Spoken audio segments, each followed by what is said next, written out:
பெரம்பலூர் மாவட்டத்திலிருந்து ஒருத்தவங்க கேட்குறாங்க, என் பேர் முகம்மது. என்னுடைய கேள்வி, நெஸ்லே டிஸ்ட்ரிபியூட் எடுத்து நடத்தலாமா, இதில் வேலை செய்யலாமா? ஏனென்றால் இது யூதர்களுடையது, பாவம் என்று சொல்கிறார்கள், செய்யலாமா கூடாதா அப்படின்னு சொல்லி கேட்குறாங்க. நெஸ்லேன்னு சொல்லிட்டு ஒரு கம்பெனி நிறைய பொருட்களை தயாரித்து உலகம் முழுவதும் விற்பனை பண்ணிக்கிட்டு இருக்கிறாங்க. பிரபலமாக எல்லாத்துக்கும் தெரிஞ்சது தான். பால் பொருட்கள், குழந்தைகளுக்கு தேவையான செர்லாக்கு, லெக்டோஜனு, அது மாதிரி சாக்லேட்டு, மில்கி பாரு, மஞ்சு, கிட்கேட்டு, இந்த மாதிரி சாக்லேட் தயார் பண்ணுறாங்க. நிறைய டீ, காஃபி தயார் பண்ணுறாங்க. நெஸ்கஃபி, சன்ரைஸ் அதெல்லாம் தயார் பண்ணுறாங்க. அது மாதிரி நூடுல்ஸு, மேகி நூடுலு, சாஸு, கெச்சப்பு, ஏராளமான நூற்றுக்கணக்கான பொருட்களை தயாரித்து விற்பனை பண்ணிக்கிட்டு இருக்கிறாங்க.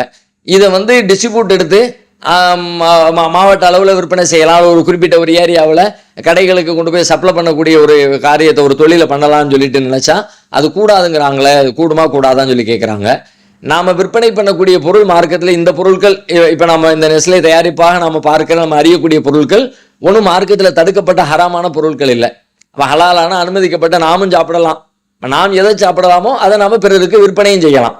அதுக்கான வேலைகளை செய்து அதன் வழியாக பொருளீட்டும் செய்யலாம். மார்க்கத்தில் அது ஒன்றும் தவறு இல்லை. ஆனால் அவங்க எந்த கிரவுண்டில் கேட்குறாங்கன்னா, அது ஒரு யூதனுடையது. அது யூதனுடையதா இல்லையா நமக்கு தெரியல. ஆனால் யூதனுடையது, யூதன் தான் அதனுடைய ஓனராக இருக்கிறாங்க. நம்ம இந்த மாதிரியான ஒரு தொழில் எடுத்து செய்யலாமா? ஏன் அப்படி கேள்வி வருதுன்னு கேட்டால், யூதர்கள் நிறைய இடங்களில், குறிப்பாக பாலஸ்தீன் மாதிரியான பகுதிகளில் முஸ்லீம்களுக்கு எதிராக பெரிய அநியாயங்களை கட்டவிழ்த்து விட்டுக்கிட்டு இருக்கிறாங்க. இப்போ நாம் அவங்களுடைய பொருளை எடுத்து விற்பனை பண்ணணும்னா அதில் கிடைக்கிற லாபத்தை அவங்க இந்த மாதிரியான பாவங்களுக்கும் தீமைகளுக்கும் பயன்படுத்துவாங்க தானே என்கிற அடிப்படையில் தான் அந்த கேள்வி வருகிறது. மார்க்க அடிப்படையில் இது நேரடியாக ஹராம் என்றோ தடை என்றோ சொல்வதற்கு எந்த முகாந்திரமும் இல்லை. ஏன்னா அனுமதிக்கப்பட்ட பொருளை தான் விற்பனை பண்ணுறோம். நாமும் அதை சாப்பிடலாம் என்று சொல்லும் பொழுது பிறருக்கு அதை சாப்பிட கொடுத்து அதன் வழியாக நாம் ஒரு பொருள் ஈட்டுவது என்பது மார்க்கத்தில் ஹராமானது இல்லை. ஒருத்தன் ஒரு கெட்டவனாக இருக்கிறான், அவன்கிட்ட பொருளை வாங்கி விற்கலாமான்னு கேட்டால் கெட்டவர்களிடமிருந்து வாங்கக்கூடாதுன்னு மார்க்கத்தில் தடை இல்லை. அவன் கெட்டவனாகவே இருந்தாலும் அவனுக்கு நமக்குமான டீலிங் என்ன? அவன்கிட்ட நான் என்ன பொருளை வாங்குறேன், என்ன பொருளை கொடுக்குறேன், என்ன லாபத்தை பெறுறேன், என்ன லாபத்தை கொடுக்குறேன், எல்லாமே மார்க்கத்தின் வரையறைக்கு உட்பட்டு இருந்தால் அப்போ மார்க்க ரீதியாக நம்ம அதை குறை சொல்ல முடியாது. அதை தாண்டி ஒரு சமூக பார்வையில் நம்ம பார்க்குறோம். சமூக பார்வையில் இது மாதிரி பார்த்து விலகி கொள்வது அது சிறந்தது தான். இந்த மாதிரியான தீமையான காரியங்களுக்கு, பாவமான காரியங்களுக்கு நம்முடைய பொருளாதாரம் போய் சேரக்கூடாது. ₹1 காசாக இருந்தாலும் அப்படியே நம்ம போகணும், நம்முடைய முஸ்லீம்களுக்கு எதிராக அது செய்யப்படுது தானே என்று ஒரு பார்வை இருக்குமானால் அது ஒருத்தர் தனிப்பட்ட முறையில் தவிர்த்து கொள்வதை நம்ம குறை சொல்ல முடியாது. அதே நேரத்தில் அதை நாம் வலியுறுத்தி நீங்கள் தவிர்த்து கொள்ளத்தான் வேண்டும் என்றோ, இதை குற்றம் அதில் நீங்கள் சம்பாதிச்சாலோ அதை நீங்கள் பயன்படுத்தினாலோ பாவம் என்று சொல்ல முடியுமான்னு சொல்ல முடியாது. இன்னும் சொல்ல போனால் இந்த மாதிரியான பொருட்களை தவிர்த்து கொள்ளுங்கள் என்று சொல்வது கூட சாத்தியக்குறைவேன்னா அவர்களுடைய பொருட்கள் தான் உலகத்தில் பெரும்பாலும் பயன்பாட்டில் இருக்கிறது. ஒரு மளிகை கடைக்கு போனீங்க அப்படின்னு சொல்லி சொன்னால் இந்த மாதிரியான பொருட்கள் மக்கள் பயன்பாட்டில் இருக்கிற பொருட்கள் நீங்கள் எடுத்துக்கொண்டால் இது மாதிரியான ஆட்களுடைய பொருட்கள் தான் அதிகமாக பயன்பாட்டில் இருக்கிறது. தவிர்த்து கொள்ளுங்கள் அப்படின்னா ஒரு 70-80% மேலே நீங்கள் தவிர்க்க வேண்டியது வரும். ஒரு 20-30% மட்டும்தான் நீங்கள் பயன்படுத்துவதற்கு தகுதியானது. மற்றபடி ஒரு சூப்பர் மார்க்கெட்டுக்குள்ளே நுழைஞ்சிங்கன்னா உள்ள சுற்றி வர்றதுல பெரும்பாலும் இதெல்லாம் அந்த பட்டியல் நீங்கள் தவிர்க்க வேண்டியது வரும். அப்படி நினைப்பது என்பது சாத்தியமில்லை.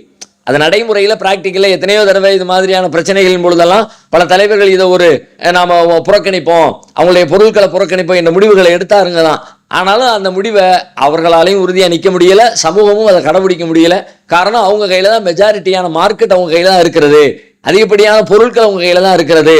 அதை தவிர்த்து விட்டு வாழ்வது என்பது சாத்திய குறைவானது. இந்த ஃபீல்டு மட்டும் இல்லை, இது மாதிரி ஒவ்வொரு ஃபீல்டும் இருக்குல்ல. ஒரு கம்ப்யூட்டர் எடுத்துக்கிட்டா அதில் என்ன இருக்குது, ஒரு செல்ஃபோன் எடுத்துக்கிட்டா அதில் என்ன இருக்குது, ஒரு விவசாயம் எடுத்துக்கிட்டா அதில் உள்ள அவர்களுடைய கண்டுபிடிப்புகளும் பயன்பாட்டு பொருட்களும் என்ன இருக்குது. இந்த மாதிரி ஒவ்வொரு அறிவியல் சார்ந்த கண்டுபிடிப்புகள் சார்ந்த ஒவ்வொரு துறைக்குள்ளேயும் போனீங்கன்னா ஏதாவது ஒரு வகையில் அவங்க சம்மந்தப்பட்டிருப்பாங்க. அப்போ ஒட்டுமொத்தமாகவே உலகத்தை விட்டு புறக்கணிங்கிற மாதிரியான ஒரு சூழலை எடுத்தால் மட்டும்தான், ஒரு முடிவு எடுத்தால் மட்டும்தான் நாம் அதில் நிலைச்சி நிற்க முடியும். இல்லாவிட்டால் அதில் கொஞ்ச நாளைக்கு செய்யலாம், அதுக்கு பிறகு இல்லை அது சாத்தியம் இல்லைன்னு சொல்லிட்டு நாம் மௌனம் காக்கிற ஒரு சூழல் வந்துடும். எனவே மார்க்கம் என்னைக்குமே நடைமுறை சாத்தியம் இல்லாத எந்த சட்டங்களையும் நமக்கு தரப்போவதில்லை.